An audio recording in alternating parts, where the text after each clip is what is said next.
పెద్దాపురం ఘటనపై వైఎస్ఆర్సీపీ పోరాటం. మహిళ నేతలు హెచ్చరిక.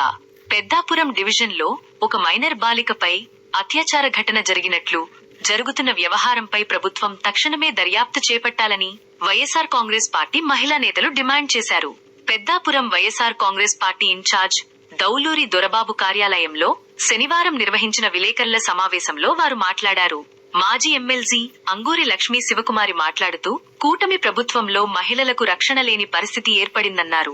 పెద్దాపురంలో ఒక మైనర్ బాలికపై జరిగిన ఘటనలు, నేతలు, పోలీసుల పాత్రపై తక్షణమే దర్యాప్తు చేపట్టాలన్నారు. పెద్దాపురం ఎస్ఐ మౌనిక బదిలీపై కూడా మహిళా నేతలు సంచలన ఆరోపణలు చేశారు. మైనర్ బాలిక ఘటనలో ప్రధానంగా లక్షలాది రూపాయలు చేతులు మారినట్లు, పెద్ద ఎత్తున దుమరం చెలరేగుటం ప్రభుత్వ వైఫల్యానికి దర్పణమని శివకుమారి ధ్వజమెత్త మహిళల రక్షణ కోసం నిరంతరం కృషి చేస్తున్నట్లు ప్రచారం చేస్తున్న ఉప ముఖ్యమంత్రి పవన్ కళ్యాణ్ కు పెద్దాపురం ఘటన కనిపించలేదా అంటూ మహిళా నేత మాకినీదు శివకుమారి ప్రశ్నించారు. కూటమి ప్రభుత్వ హయాంలో మహిళలకు రక్షణ లేని పరిస్థితులు ఏర్పడుతున్నాయని తీవ్రంగా ధ్వజమెత్తారు. పెద్దాపురం ఘటనకు సంబంధించి ఆ కుటుంబాన్ని కూడా మాయం చేయటం విచిత్రమని మహిళా నేత వర్ధినేడి సుజాత అన్నారు. ఒక కోళ్ల ఫారం యజమాని చేసిన దాష్టికాన్ని కప్పిపుచ్చేందుకు పోలీసుల ద్వారా ప్రయత్నాలు సాగుతున్నట్లు కూడా మహిళా నేతలు ఆరోపించారు. హోంమంత్రి అనిత కూడా ఈ ఘటనపై స్పందించకపోవటం సిగ్గుచేటు అన్నారు. బాధిత కుటుంబాన్ని గుర్తించి బాధితులకు అండగా వైఎస్ఆర్ కాంగ్రెస్ పార్టీ నిరంతర పోరాటం సాగిస్తుందని మహిళా నేతలు తెలిపారు. బీచ్ లో మద్యం వ్యాపారమా? సమాజానికి మంచి సందేశాత్మకంగా వ్యవహరిస్తూ మహిళలకు రక్షణ కల్పించవలసిన ప్రభుత్వమే బీచ్ ప్రాంతాల్లో మద్యం వ్యాపారాన్ని ప్రోత్సహిస్తుందని వైఎస్ఆర్ కాంగ్రెస్ పార్టీ మహిళా నేతలు తీవ్ర ఆగ్రహం వ్యక్తం చేశారు. కూటమి పాలన వ్యాపార కేంద్రంగా మారుతుంది అన్నారు. కుటుంబ సమేతంగా బీచ్ కు వెళ్లే ప్రజలు మహిళలకు రక్షణ ఎక్కడ లభిస్తుంది అంటూ ప్రశ్నించారు. బీచ్ లో మద్యం అమ్మకాలు, ఇతర దుకాణాలు ఏర్పాటుపై ప్రభుత్వం తక్షణమే పూర్ణ పరిశీలన చేయాలని కూడా డిమాండ్ చేశారు. ప్రభుత్వ అనాలోచిత నిర్ణయాలపై వైఎస్ఆర్ కాంగ్రెస్ పార్టీ పోరాటం సాగిస్తుందని కూడా హెచ్చరించారు. ఈ సమావేశంలో మహిళా నేతలు శివప్రసన్న, పేపకాయల కృష్ణప్రియ, దీప్తి కుమారి, షేపెని రూపాదేవి, పాలిక కుస్మ తదితరులు పాల్గొన్నారు. నమస్కారం అండి. ఈరోజు కాకినాడ డిస్టిక్ లో పెద్దాపురం నియోజకవర్గం ఇన్ఛార్జ్ అయినటువంటి దౌలూరి దొరబాబు గారి ఆధ్వర్యంలో ఆయన నియోజకవర్గంలో జరిగినటువంటి ఒక అమాయకురాలి జీవితం గురించి మాట్లాడడానికి మీ ముందుకు రావడం జరిగింది. ఎందుకంటే ఇప్పుడు చూస్తున్నాం, ఈ ప్రభుత్వంలో 2 ఏళ్ల గడిచి 2.5 ఏళ్ళు జరుగుతున్న ఈ సమయంలో ఎక్కడ చూసినా మానభంగాలు, హత్యలు, రేపులు, మర్డర్లు, లాకప్ డెత్లు, రకరకాలుగా దారుణమైనటువంటి సన్నివేశాలు, సిచ్యువేషన్లో మనం చూస్తూనే ఉన్నాం. అందులో భాగంగా అసలు కాకినాడ డిస్టిక్ అంటేనే, తూర్పుగోదావరి జిల్లా అంటేనే చాలా చల్లని ప్రదేశము, మంచి ప్రదేశము, మమకారం ఉన్నటువంటి మనుషులు అనేటువంటి ఒక విధి విధానం ఉన్నటువంటి ఈ జిల్లాలో మా దొరబాబు గారి నియోజకవర్గంలో, దౌలూరి దొరబాబు గారి నియోజకవర్గంలో ఒక అమాయకురాలు మానవ ప్రాణాల మీద ఇంత దారుణమైనటువంటి కుట్ర కుతంత్రం జరిగింది అంటే ఈరోజు బయటపడితే దానికి చాలా ఆశ్చర్యకరంగా, అవమానంగా మా వైఎస్ఆర్సీపీ పార్టీ తరపు నుంచి ఉన్నటువంటి మహిళలందరికీ చాలా బాధాకరంగా ఫీల్ అవుతూ ఉన్నాం. అందుకే ఈరోజు మేము మీడియా ముందుకు రావడం జరిగింది. ఒక అమాయకురాలు పొట్టకూటు కోసం జగ్గంపేట నుంచి ఆ కోళ్ల ఫారంలో ఏదో పని ఇప్పిస్తే పని కోసం వచ్చినటువంటి అమాయకురాల మీద అత్యాచారం చేసి కడుపు వచ్చే వరకు ఆ పిల్లని వాడుకొని ఆ పిల్ల ఏమైనా బయట పెడుతుందేమో అన్న భయంతో మరి అక్కడ ఉన్నటువంటి పోలీసు వారితో, ఇక్కడ ఉన్నటువంటి నాయకత్వం ఏదైతే ఉందో ఇప్పుడు ప్రజెంట్ ప్రభుత్వంలో ఉన్నటువంటి నాయకులతో కలిసి ఆ అమ్మాయి జీవితాన్ని నాశనం చేయడానికి పాటుపడినటువంటి ఎవరైతే ఆ సత్యబాబు గారు ఉన్నారో, మరి ఇప్పటి వరకు ఆ అమ్మాయి చేత చాలా అబద్ధాలు చెప్పించి ఆమెకు ఉన్నటువంటి వయసు తక్కువైనప్పటికీ మైనర్ బాలికగా తన ఆధార్ కార్డులో మార్పించి పోలీసు స్టేషన్లోనే ఈ రాజకీయం అంతా చేసి ఆ అమాయకురాలను బలి చేసినటువంటి పరిస్థితుల్లో ఈరోజు మా పార్టీ తరపు నుంచి మా గళ వినిపించడానికి మేము రావడం తప్పదు. ఎందుకంటే ఇలాగే ఊరుకుంటుంటే ప్రతి చోట ఇదే. కానీ ఈ నియోజకవర్గంలో అసలు ఇలాంటి విషయాలు ఇప్పటి వరకు కూడా ఎక్కడ జరగలేదు. ఇప్పుడు బాధాకర విషయం ఏంటంటే ఆ అమ్మాయి ఎవరైతే ఉన్నారో ఆ అమ్మాయి విషయంలో నిన్నే సిఐని మౌనిక గారిని విఆర్లో పెట్టడం జరిగింది, ఎస్ఐని మౌనిక గారిని విఆర్లో పెట్టడం జరిగింది. ఇది మేము ఏదో రాజకీయంతోనో లేకపోతే మా పార్టీకి మైలేజ్ కోసమో లేకపోతే మా నాయకులు దౌలూరు దొరబాబు గారికి ప్లస్ కోసమో మేము ఇక్కడ కూర్చోలేదు. వారే స్వయంగా బయట పెట్టారు. ఈనాడు పేపర్లో వచ్చింది, అలాగే హెచ్ఎం టీవీ ఛానల్లో వచ్చింది. ఏదైతే అధికార పార్టీ ఉందో ఆ ఛానల్లోనే రావడం జరిగింది ఈ వార్త. అలాగే ఇప్పుడు గూగుల్లో కూడా కాల్ చేయడం జరుగుతుంది.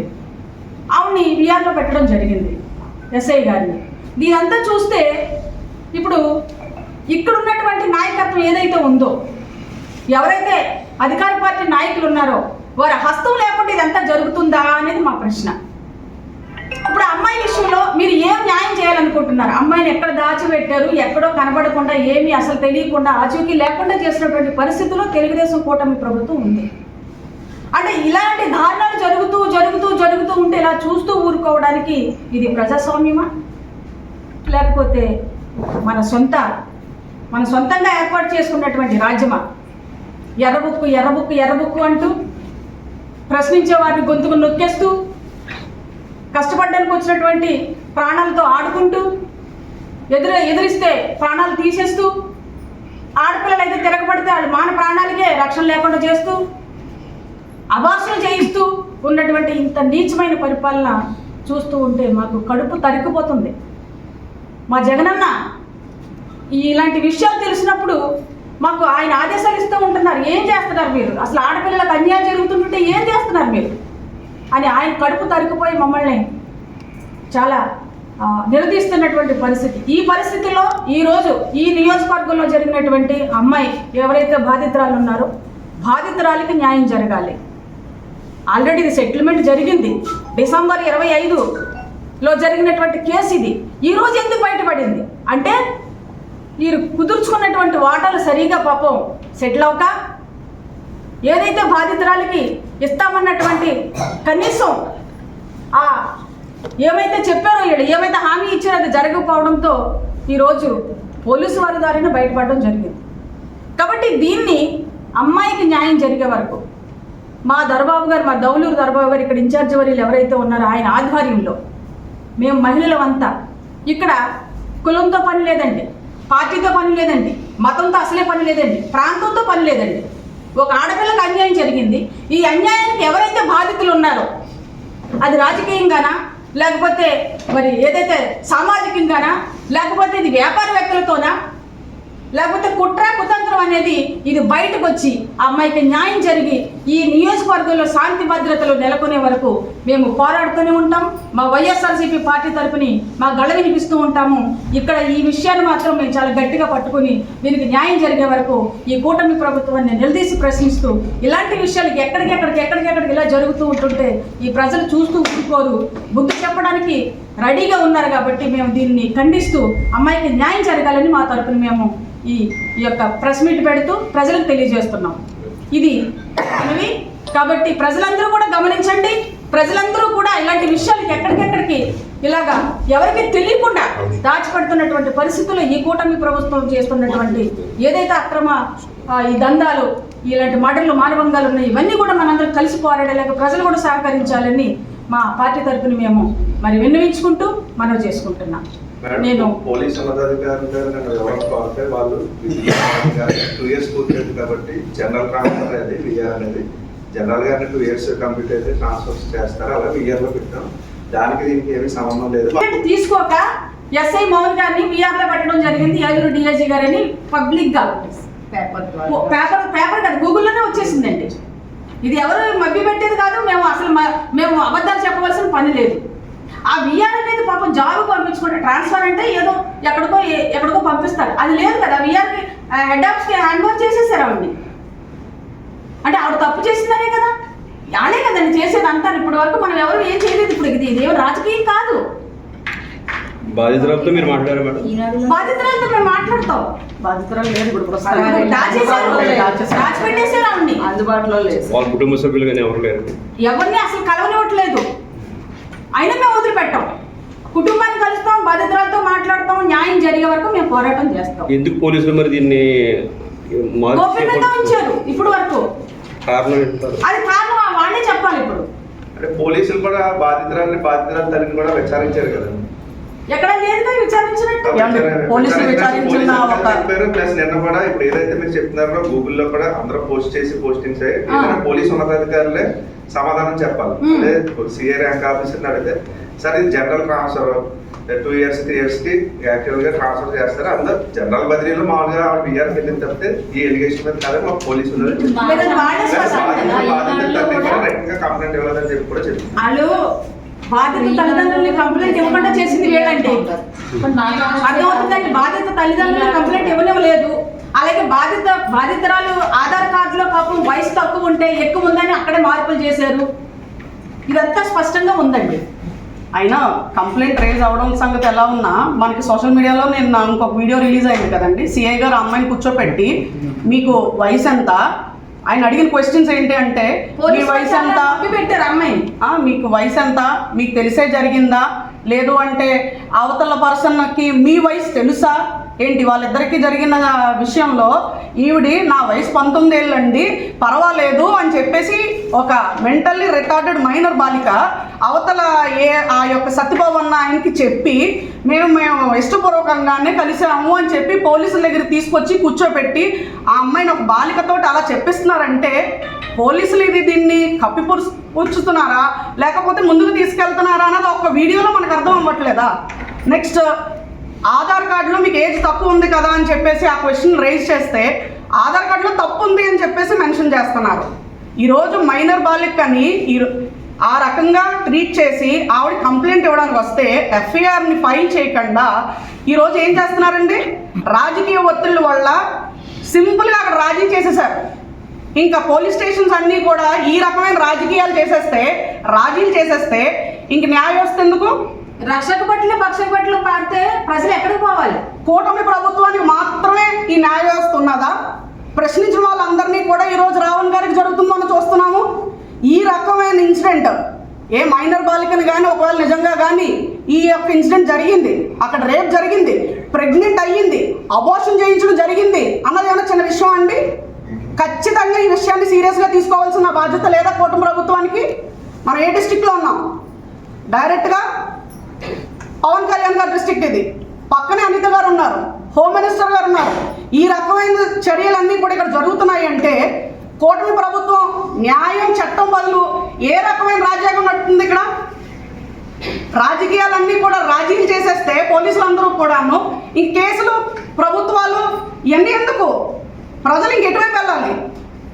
ఎవరైనా సరే ఒక సమస్య వచ్చిందంటే పోలీస్ స్టేషన్కి వెళ్ళి నెక్స్ట్ ఇంకొక విషయం కూడా బయటకు వచ్చింది. మేమందరం కూడా ప్రశ్నిస్తుంది ఏంటంటే 25 లక్షలు అమౌంట్ ఇవ్వడం జరిగింది అన్న ఒక న్యూస్ వచ్చింది. అవునా కాదా అన్నది తేలాలి.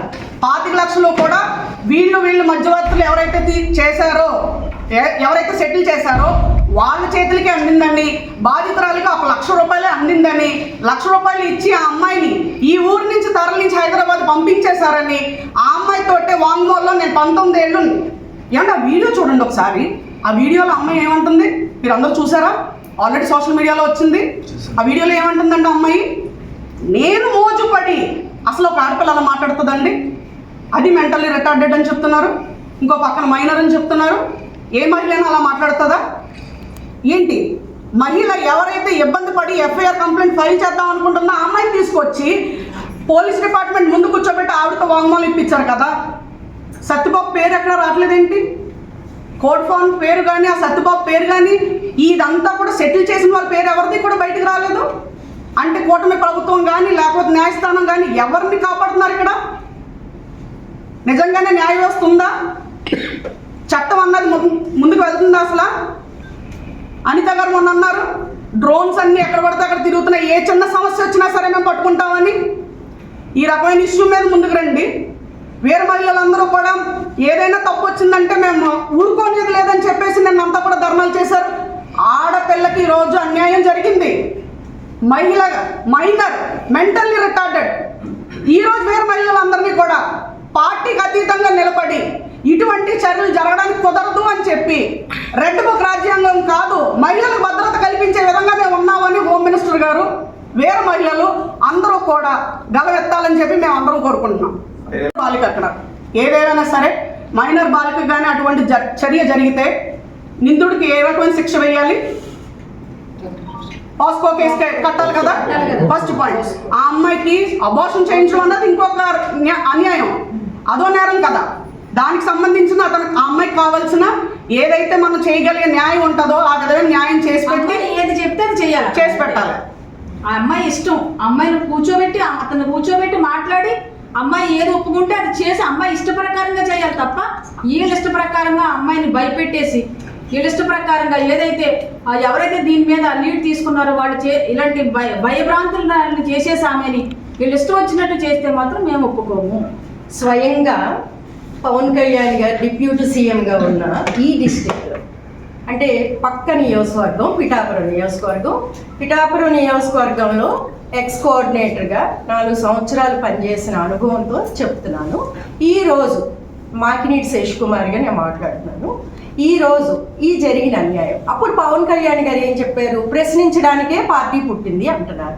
పార్టీ ప్రశ్నించడానికే పుట్టినప్పుడు మేము ప్రశ్నిస్తున్నాం. అభాగ్యురాలైన ఒక మైనర్ బాలికకి న్యాయం జరగాలని ఇప్పుడు ప్రశ్నిస్తాం. మాకు మేముగా తీసుకొచ్చింది కాదు ఇది. అందరూ కలిసి వాళ్ళకి పడక 5 నెలల తర్వాత ఇది వెలుగులోకి వచ్చిన సంఘటన. అది కూడా ఒక మైనర్ బాలిక, ఆమె బాధపడింది. ఆమెని అంటే చాలామంది ఆయన సామాజిక వర్గంకి ఏమి న్యాయం చేస్తారో అన్నది నాకు తెలీదు.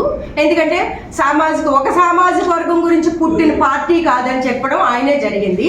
అలా అని చెప్పి మరి మాట్లాడిన వ్యక్తి అదే సామాజిక వర్గంలో ఇక్కడ ఎంతో మంది ఎన్నో కుటుంబాలు, బీద కుటుంబాలు, పేదలకి అంటే ఆ సామాజిక వర్గంలో ఉన్న కుటుంబాలు చాలా మంది ఇంట్లో గంజి పోసుకుని తింటున్నా కూడా బయటికి గౌరవంగా బతకాలనే కుటుంబాలు ఉన్న ఈ డిస్ట్రిక్ట్లో పవన్ కళ్యాణ్ గారు పక్క నియోజకవర్గంలో జరిగిన ఈ అమ్మాయి అన్యాయానికి ఆయన ఏ సమాధానం చెప్తారు?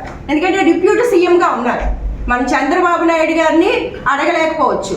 పక్కనే ఉన్న మన డిప్యూటీ సీఎం గారు, ఆ పక్కనే ఉన్న ఇదే పార్లమెంట్లో ఇదే డిస్ట్రిక్ట్లో ఉన్న అనితమ్మ గారు కూడా ఇలాంటి సంఘటన జరిగినప్పుడు వారికి న్యాయం చేయాలా లేదా అన్నది వారి విజ్ఞతకే వదిలేస్తున్నాము. ఎందుకంటే అమ్మాయిల కోసం 32,000 మంది అమ్మాయిలు మిస్ అయిపోయారని ఎంతో బాధపడిపోయిన పవన్ కళ్యాణ్ గారు ఒక్క అమ్మాయికి న్యాయం చేయమనండి. ఇప్పుడు వచ్చి ఆయన్ని ఈ అమ్మాయికి జీవితం ఇమ్మనండి. ఎవరో వ్యక్తి అంటే ఈయన ఏం చేస్తున్నారు? ఇప్పుడు ఏ పార్టీకి చెందిన వ్యక్తి? అక్కడ ఆ అమ్మాయిని మోసం చేసిన వ్యక్తి ఏ పార్టీకి చెందిన వ్యక్తి? ఆ ముందు బయటికి తీయమనండి. వాళ్ళ అధికారికంగా వాళ్ళు దీన్ని కప్పిపుచ్చుకొని ఆ అమ్మాయిని ఏదో మభ్యపెట్టి పక్కకు పంపించి మళ్ళీ అందులో కూడా ఓటాలు పంచుకోవడంలో వాటాలు తెగక బయటికి తెచ్చుకున్న నైజం ఇది. అంతేగాని వేరే మహిళలుగా ఒక మహిళలుగా మేము వచ్చి పెట్టింది కాదు. ఖచ్చితంగా వాళ్ళలో వాళ్ళు కుమ్ముక్కు అయిపోయి ఇలాంటి సంఘటన జరిగినప్పుడు పాపం పంపకాల్లో ఇబ్బందులు కలిగి బయటకు తెచ్చిన వైనవిది. దీనికి ప్రశ్నిస్తే షటప్ అనే నాగబాబు గారు ఏం చెప్తారు? ఎందుకంటే ప్రశ్నించడానికే పుట్టిన పార్టీ అని పవన్ కళ్యాణ్ గారు మాట్లాడిన మాటలకు ఈ జరిగింది ఈరోజు పక్క నియోజకవర్గం పెద్దాపురం నియోజకవర్గంలో ఇక్కడ ఇన్ఛార్జిగా ఉన్న దొరబాబు గారి నియోజకవర్గంలో జరిగిన ఈ సంఘటనకి ఆయన ఏ సమాధానం చెప్తారు?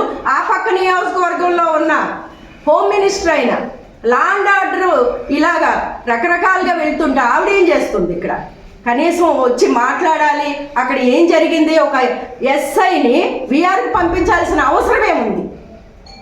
అంటే అక్కడ తప్పు జరిగిందే కదా వీఆర్కి పంపించారు. లేదంటే ఎస్ఐని ఎందుకు వీఆర్కి పంపిస్తారు? అక్కడ సిఐ గారు ఇంకొక జరిగిన పాపారావు గారిని ఎందుకు ఇక్కడ నుంచి ట్రాన్స్ఫర్ చేశారు? ఇవన్నీ కూడా వెలుగులోకి రావాల్సిన అవసరం ఉంది. ఇదంతా కూడా నిగ్గు తేల్చాల్సిన అవసరం ఉంది. మేమందరం కూడా ఈ పోరాటం ఖచ్చితంగా అమ్మాయికి న్యాయం జరిగే వరకు పోరాటం చేస్తున్నానని చెప్పి మేము తెలియజేస్తున్నాం. పవన్ కళ్యాణ్ గారు హామీ ఇచ్చారు. ఏమి ఇచ్చారండి? ఎవరైనా సరే ఒక ఆడపిల్లని చూడాలి అంటే భయపడాలి, వాళ్ళ మీద వేయాలి అంటే భయపడాలి, ఆ విధంగా పరిపాలన కొనసాగిస్తాను అని చెప్పి ఆ రోజు హామీ ఇవ్వడం జరిగింది. మరి ఈ రోజు జరిగేది ఏంటండి? ఈ రోజు ఇక్కడ జరుగుతున్నది ఏంటి అంటే నార్మల్గా ఉన్న మహిళల మీద కానీ బాలికల మీద కానీ అగాత్యాలు చేస్తున్నారు. వాళ్ళకు కూడా న్యాయం జరగట్లేదు. కానీ ఈ రోజు ఏమీ తెలియని ఒక అమ్మాయి అంటే మానసికంగా పరిస్థితి తనకి ఏం జరిగిందో ఏంటో తెలియని అమ్మాయి మీద ఈరోజు అంటే అలాంటి అఘాయిత్యాలు చేస్తూ ఉంటే పవన్ కళ్యాణ్ గారు మేము అందరం ఒకటే అడుగుతున్నాం, పార్టీలకు అతీతంగా ఒక మైనర్ బాలిక మీద జరిగిన ఈ అన్యాయం ఆ అమ్మాయికి జరిగింది కాబట్టి మీరు ఏం చేస్తారు ఈ అమ్మాయికి? తప్పకుండా మీరు వెంటనే మొన్న సోషల్ మీడియాలో ఒకటే చెప్పారు, మీరు సోషల్ మీడియాలో కానీ ఇబ్బందికరమైన పోస్టులు పెట్టినా ఏం చేసినా సరే ప్రతి ఒక్కరిని కూడా మేము శిక్షిస్తాము అని చెప్పేసి అన్నారు. అదేవిధంగా ఈరోజు మేము కోరుకునేది ఒకటే, ఈ పక్క మన జిల్లాలో కాకినాడ జిల్లాలో ఈ అమ్మాయికి జరిగిన అన్యాయం గురించి మీరు ఏం మాట్లాడతారు, ఆ అమ్మాయికి ఏ విధంగా మీరు న్యాయం చేస్తారు, వెంటనే సమాధానం చెప్పాలి. ఈ కూటమి ప్రభుత్వం అధికారంలోకి వచ్చిన తర్వాత నిజంగా ప్రజల గురించి పట్టించుకోవడం మానేశారండి. కేవలం జగన్మోహన్ రెడ్డి గారిని తిట్టడం కోసం, అంతే, కేవలం జగన్మోహన్ రెడ్డి గారిని తిట్టడం కోసం మనం చేసిన వైఎస్ఆర్ కాంగ్రెస్ పార్టీ చేసిన అభివృద్ధిని వాళ్ళ పేరు చెప్పుకుని ముందుకెళ్ళడం కోసం ఆలోచిస్తున్నారు తప్ప ఒక హోమ్ మినిస్టర్గా ఒక మహిళ ఉన్నారు, ఆ మహిళ కూడా కనీసం కేవలం ఒక మహిళ గురించి ఆలోచించలేని పరిస్థితి. అంటే తన పర్సనల్గా ఏమైనా ఇష్యూ వస్తే దాన్ని రేస్ చేస్తున్నారు తప్ప ఇలా బాలికలకు అన్యాయం జరిగిన, మహిళలకు అన్యాయం జరిగిన ఆవిడ ఏ విధంగా స్పందిస్తున్నారండి? అంటే మనం అందరం అనుకుంటాం మన మహిళలకు సపోర్ట్ వస్తారని అనుకుంటాం, కానీ ఈ రోజు పరిస్థితి చూస్తే మహిళా హోమ్ మినిస్ట్రీ గారు దాని గురించి పక్కన పెట్టేశారు. మేమందరం కోరుకునేది ఒకటే, ఈ రోజు ఈ అమ్మాయికి జరిగిన అన్యాయం మీరు వెంటనే దీన్ని స్పందించి దీనికి న్యాయం జరిగితే ప్రజలు కొంచెం కాకపోతే కొంచెమైనా మిమ్మల్ని నమ్ముతారండి. అంటే అధికారం వచ్చి 2.5 ఏళ్ళు పూర్తి చేసుకున్నారు మీరందరూ, కానీ ఏ విధమైన అభివృద్ధి లేదు. అగాత్యాలు పెరిగిపోతున్నాయి మహిళల మీద, బాలికల మీద, ప్రతిదీ కూడా. అంటే ఒక చిన్న ఇష్యూ ఏదైనా వచ్చింది అనుకోండి, దాన్ని డైవర్ట్ చేసే పాలిటిక్స్ చేస్తున్నారు తప్ప మహిళల గురించి పట్టించుకోవట్లేదు. మేము ఇక్కడ అందరం కూడా మహిళలు ఒకటే కోరుకుంటున్నాం, పార్టీలకు అతీతంగా ఈ రోజు ఒక బాలిక మీద, మహిళల మీద జరిగిన అన్యాయాల గురించి మేము ప్రశ్నించడానికి ఇక్కడికి వచ్చాము. కాబట్టి వెంటనే మీరందరూ కూడా సమాధానం చెప్పాలని చెప్పేసి మీ మీడియా ద్వారా మేము వాళ్ళని రిక్వెస్ట్ చేస్తున్నాము. ఒక లాకప్ డెత్ మీద జరిగిన ఇష్యూకి దాన్ని డైవర్ట్ చేయడం కోసం జరిగిన ఆ రోజు కాకినాడ రూరల్ నియోజకవర్గ ప్రజాప్రతినిధి అయిన పంతో నానాజీ గారు బంచత్ రానోకొడక అనే మాటలకి రియాక్ట్ అయిన పవన్ కళ్యాణ్ గారు ఒక మైనర్ బాలిక మీద జరిగిన ఈ అన్యాయానికి ఎలా రియాక్ట్ అవుతారో మనం వేచి చూడాలి. ఖచ్చితంగా దీనికి సమాధానం చెప్పాల్సిన అవసరం ఉంది కనుక మేమందరం కూడా ప్రతి ఒక్కరూ పోరాటానికి సిద్ధంగా ఉన్నామని తెలియజేయడం జరిగింది. ఈరోజు కాకినాడ జిల్లాలో అదేవిధంగా పెద్దాపురం నియోజకవర్గంలో గంగూరు దొరబాబు గారి ఆధ్వర్యంలో ఈ ప్రెస్ మీట్ని ఇక్కడ ఏర్పాటు చేయడం జరిగింది. నేను కాకినాడ ఎక్స్ మేయర్ సుంకర శివప్రసన్న సాగర్, అదేవిధంగా ఇప్పుడు వైఎస్ఆర్సీపీ సిటీ ప్రెసిడెంట్గా నేను ఇక్కడ మాట్లాడడానికి రావడం జరిగింది. నిజంగా చాలా చాలా దారుణమైన సంఘటనలు మన ఆంధ్ర రాష్ట్రంలో జరగడం నిజంగా చాలా బాధగా ఉంది మా అందరికీ కూడా. ప్రత్యేకంగా చూసుకున్నట్లయితే మనం ఈరోజు ఒక మైనర్ బాలిక పైన ఇటువంటి అత్యాచారం జరగడం అన్నది నిజంగా చాలా చాలా ఎక్కడుంది మన రాష్ట్రం, ఎక్కడికి వెళ్ళిపోతుంది అని ఈరోజు చాలా బాధగా ఉంది ప్రతి ఒక్కరికి కూడా. చూసుకున్నట్లయితే ముఖ్యంగా మనందరం కూడా ఈ దుర్ఘటన మీద స్పందించవలసిన అవసరం ఎంతైనా ఉంది మనందరికీ. కూటమి ప్రభుత్వం అధికారంలోకి వచ్చి 2 సంవత్సరాలు పూర్తయినప్పటికీ కూడా ప్రజల తరపున కానీ, ప్రజల పక్షాన కానీ మాట్లాడడం కానీ, ప్రజలకు ఉన్న సమస్యల గురించి పట్టించుకోవడం కానీ చూడలేదు మనం. అది లేకపోవడం కాకుండా ప్రజలకు చాలా అన్యాయం జరుగుతుంది, ముఖ్యంగా మహిళలకు. మనం చూసుకున్నట్లయితే గతంలో మన మాజీ ముఖ్యమంత్రి వర్యులు శ్రీ వైఎస్ జగన్మోహన్ రెడ్డి గారు మహిళా పక్షపాతిగా ఉండి మహిళలను ముందు పెట్టి ప్రతి ఒక్కటి చేయడం జరిగింది. ముఖ్యంగా చూసుకున్నట్లయితే పిల్లల్ని కూడా ఒక దిశ యాప్ని ఒకటి ప్రవేశపెట్టి ప్రతి ఒక్కరూ కూడా అర్ధరాత్రి కానివ్వండి, అపరాత్రి కానివ్వండి, ఎక్కడికి వెళ్ళినా సరే నేనున్నాను అని చెప్పి పెద్దన్నగా మన చేతిలో ధైర్యాన్ని దిశ యాప్ని ఇచ్చి ముందుకు నడిపించడం జరిగింది. మరి ఈ రోజు చూసుకుంటే ఎక్కడ చూసినా ఇటువంటి దురాచారాలు జరుగుతున్నాయి, అన్యాయాలు జరుగుతున్నాయి, అక్రమాలు జరుగుతున్నాయి. ఇటువంటి మానవంగాలు కూడా జరగడం చాలా దారుణమైన విషయం. ముఖ్యంగా ఈ మైనర్ బాలిక పైన, అందులోకి మానసిక స్థితి సరిగ్గా లేని ఒక ఆడబిడ్డ మీద జరగడం అనేది నిజంగా చాలా బాధాకరమైన విషయంగా మేము అందరం కూడా భావిస్తున్నాం. అంతేకాకుండా ఒక సైతాన్ కూడా ఇటువంటి బాలికను చూసి జాలి పడతాడు. మరి అటువంటిది ప్రజాప్రతినిధులు ఏం చేస్తున్నారు? ముఖ్యంగా ఒక ఎస్ఐగా మహిళగా ఉన్నారు, అదేవిధంగా హోమ్ మినిస్టర్ మహిళ ఉన్నారు. అయినప్పటికీ కూడా ఇటువంటి దురాచారాన్ని ఎందుకు అరికట్టలేదు అని చెప్పి మేమందరం ప్రశ్నించడం జరుగుతుంది. ముఖ్యంగా దీని మీద ఖచ్చితంగా ఈ సంఘటన మీద చర్య తీసుకోవాల్సిందిగా మేమందరం కూడా కోరడం జరుగుతూ ఉంది. అంతేకాకుండా ఆ పాపకి కరెక్ట్గా న్యాయం జరిగే వరకు కూడా మేమందరం పోరాడతాము. వైఎస్ఆర్సీపీ ఆ పాపకి అండగా నిలబడి ఆ అమ్మాయికి న్యాయం జరిగే వరకు కూడా మేమందరం దీన్ని ముందుకు తీసుకెళ్తామని తెలియజేసుకుంటూ నాకు ఈ అవకాశం ఇచ్చినందుకు ధన్యవాదాలు తెలియజేస్తున్నాను. అందరికీ నమస్కారం అండి. పత్రికా సోదరులకు అందరికీ, అలాగే వచ్చినటువంటి నాయకులు అందరికీ కూడా నా నమస్కారాలు తెలియజేస్తున్నాను. ఈరోజు చాలా విచారకరమైన రోజుగా నేను భావిస్తున్నానండి. ముందుగా నా పేరు వద్దినేటి సుజాత, కాకినాడ జిల్లా మహిళా అధ్యక్షురాలుగా నాకు పార్టీ నియమించిందండి. ఆ బాధ్యతగా మరి ఈరోజు పెద్దాపురం నియోజకవర్గంలో జరిగిన ఇన్సిడెంట్, మరి ఒక మైనర్ బాలిక అమాయకురాలైనటువంటి అపశుభం తెలియనటువంటి అమ్మాయిపై అత్యాచార ఘటన జరిగి మరి చాలా గుప్తంగా ఉంచి ఈరోజు వెలుగులోకి వచ్చిన అవసరం ఎందుకు వచ్చిందంటే ఒక మహిళా ఎస్ఐ గారు అయినటువంటి మౌనిక గారిని వీఆర్లో పెట్టడం. ఎందుకు వీఆర్లో పెట్టారు అనే సంఘటన మనం కూలంకషంగా చూస్తే మరి వాళ్ళకి వాటాలు కుదరక గతంలో అప్పుడే ఈ ఇన్సిడెంట్ జరిగి 6 నెలలు అయిపోయి 7వ నెల అండి. ఇటువంటి పరిస్థితుల్లో వాళ్ళు వాటాలకి కుదరక ఒక పెద్దలు, ముఖ్యంగా స్థానిక ఎమ్మెల్యే తనయుడు వీరి వెనకాల ఉండి ఈ కార్యక్రమం చేశారన్నది మరి నాకు తెలిసి ఈ ప్రెస్ మీట్ మరి దౌలూరు దొరబాబు గారి ఆధ్వర్యంలో జరుగుతుందండి. మా నాయకులు, వైఎస్ఆర్సీపీ నాయకులు ఆదేశాలతో ఈరోజు ప్రెస్ మీట్ ఇక్కడ పెట్టడం జరుగుతుంది. మరి ఆ మౌనిక గారు ఒక మహిళ అయ్యుండి ఇక్కడ ఒక బాలిక మీద చూపినటువంటి మరి విధానానికి మేము చాలా సిగ్గుపడుతున్నామండి. ఎందుకంటే ఒక మహిళా హోంమంత్రి ఉండి ఇక్కడ ఎస్ఐలు, మహిళా స్థానంలో ఉన్నటువంటి ఎస్ఐలకి ఏమి వాళ్ళు మనకి సందేశాన్ని ఇస్తున్నారో అర్థం కావట్లేదు. అసలు మహిళల పట్ల ఆమె చూపుతున్న హోమ్ మినిస్టర్గా ఉండి ఆమె ఆవిడ ఇలాకాలోనే 11 ఏళ్ల బాలిక మీద అత్యాచారం జరిగే పరిస్థితి, ఒక కొబ్బరి తోటలో ఒక సెల్ ఫోన్ దొంగతనం చేశారనే నెపంతో కొబ్బరి తోటలోకి తీసుకెళ్ళి ఆ అమ్మాయిని మరి అసాంఘిక కార్యకలాపాలు చేయడం జరిగిందండి. ఆ అమ్మాయికి మరి ప్రైవేట్ పార్ట్స్ని టచ్ చేస్తూ ఆ బాలికని హింసించడం జరిగింది. అప్పుడు ఆమె ఏ విధంగా రెస్పాండ్ అయ్యారో మరి విలేకరులైన మీకు కూడా తెలుసు అందరికీ. కనుక మరి ఈ విధంగా మరి ఈ కూటమి పాలన ఇలా జరగడం అనేది చాలా సిగ్గుచేటుగా మేము భావిస్తూ, మరి ఈ అమాయకురాలైనటువంటి బాలిక మీద ఎవరైతే పౌల్ట్రీ ఫార్మ్ సత్యబాబు గారు ఉన్నారో ఆయనని ఎందుకు విచారణ చేయట్లేదు, అతన్ని బయటికి తీసుకురండి. అలాగే వీరి వెనక ఇంకా పెద్దలు ఎవరైతే ఉన్నారో వాళ్ళందరినీ కూడా దీని మీద మాకు వచ్చిన సమాచారం మేరకు చాలా పెద్దలు ఉన్నారనే ఆ ధైర్యంతో ఇప్పటి వరకు వీళ్ళు ఈ కార్యక్రమాలన్నీ చేశారన్నది.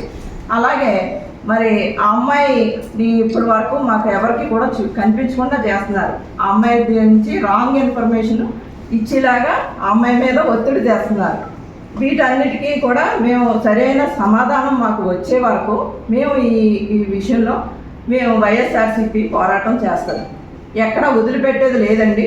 అదేవిధంగా ఈ కూటమి ప్రభుత్వం వచ్చాక మరి ఈ బీచ్ల్లో బార్లు పెట్టడం, ఇలాంటి అన్ని సంఘటనలు, మరి మహిళలు స్వేచ్ఛగా కనీసం వీకెండ్ వస్తుంది, పిల్లలు పాపలతోటి ఫ్యామిలీ అంతా కలిసి వెళ్ళి ఉల్లాసంగా కాసేపు ఆ బీచ్లో గడుపుదామని వెళ్ళే వాళ్ళకి ఏ విధంగా ఈ కూటమి ప్రభుత్వం అంటే ఎంతసేపు ఈ బారుల ద్వారానే ఆదాయం అనుకుంటున్నారా? అసలు ఇది మేము ప్రశ్నిస్తున్నాం.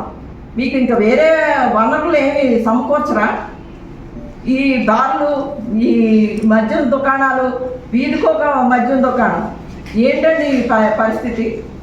అదేవిధంగా మరి పల్లా శ్రీనివాస్ గారు రాష్ట్ర టీడీపీ అధ్యక్షుడు, ఆయన ఏమంటున్నారు, కూల్ డ్రింకుల్లో అధిక చక్కెర శాతం ఉంటుంది కనుక వాటి బదులు బీరు తాగండి అని సెలవిస్తున్నారు ఆయన. ఇలాంటి చక్కటి సలహాలు ఇస్తున్నటువంటి ఈ కూటమి ప్రభుత్వ నాయకులకి నిజంగా ఒక దండం అండి. నిజంగా అసలు మహిళల్ని ఏం చేద్దాం అనుకుంటున్నారు? అసలు మేము బతకాలా వద్దా? ఇది నేను సూటిగా ప్రశ్నిస్తున్నాను. ఈ అమ్మాయికి మాత్రం, ఈ బాలికకి న్యాయం జరిగే వరకు మేము అందరం, మహిళలందరూ కలిసికట్టుగా ఉండి ఈ కూటమి ప్రభుత్వాన్ని ప్రశ్నిస్తూనే ఉంటాం. ఇది ఈ రోజుతో అయిపోదండి, ఇది కొనసాగుతుంది. దీని గురించి మేము కూలంకషంగా మేము తర్వాత పరిణామాలు ఉంటాయని హెచ్చరిస్తూ సెలవు తీసుకుంటాం.